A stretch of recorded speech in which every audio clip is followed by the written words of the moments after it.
యేసుక్రీస్తు నామములో మీకందరికీ వందనములు. ఈ రోజుల్లో అనేక మంది విశ్వాసులు వారి యొక్క సంఘ కాపరులను గానీ, వారి యొక్క సేవకులు గానీ, ఎవరైనా సరే ఏ విధంగా పిలుస్తూ ఉంటారంటే అయ్యగారు, తర్వాత అమ్మగారు. ఈ సంబోధన అది ఎంత మాత్రము సరైంది కానే కాదు. ఏమవుతుందంటే అయ్యగారు అనగానే ఆయన యొక్క అహంకారము, గర్వము మరింత ఎక్కువైపోతది. ఈ విధంగా అనేక మందిని పరిశీలించి చూసిన తర్వాత చెప్తున్నాను. వాళ్ళు అహంకారులు అయిపోతారు. నేను ఒక దేవుడిని అనుకుంటారు. కాబట్టి ఇటువంటి పదాలు ఎప్పుడు కూడా వాడకండి. దేవుని వాక్యం ఏం సెలవిస్తుందంటే సహోదరుడని గాని, సహోదరి అని గాని అక్కడ వాక్యాలు ఎక్కడ చూసినా కూడా ఆ విధంగా ఉంటుంది. కాబట్టి సహోదరి లేదా సహోదరుడు లేదా తండ్రి గారు లేదా తల్లి గారు వయసులో మరి ఎక్కువ అయిన వాళ్ళతో ఆ విధంగా సంబోధించాలి. కానీ అయ్యగారు, అమ్మగారు అనే పదాలు వాళ్ళని గౌరవించినట్టు ఉంటుంది కానీ వాళ్ళని మీరు పాడు చేసినట్టు అవుతుంది.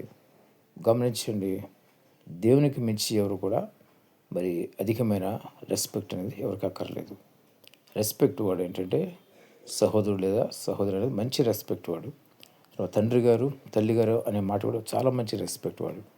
ఇటువంటి వర్డ్స్ వాడండి. లేదా మీకు మరి ఎక్కువ చనం ఉంటే వారి పేరు పెట్టుకొని పిలవచ్చు. దేవుని వాక్యం ఒక చోట చూస్తాం, బోధకుడా అనే ఒక మాట సెలవిస్తారు.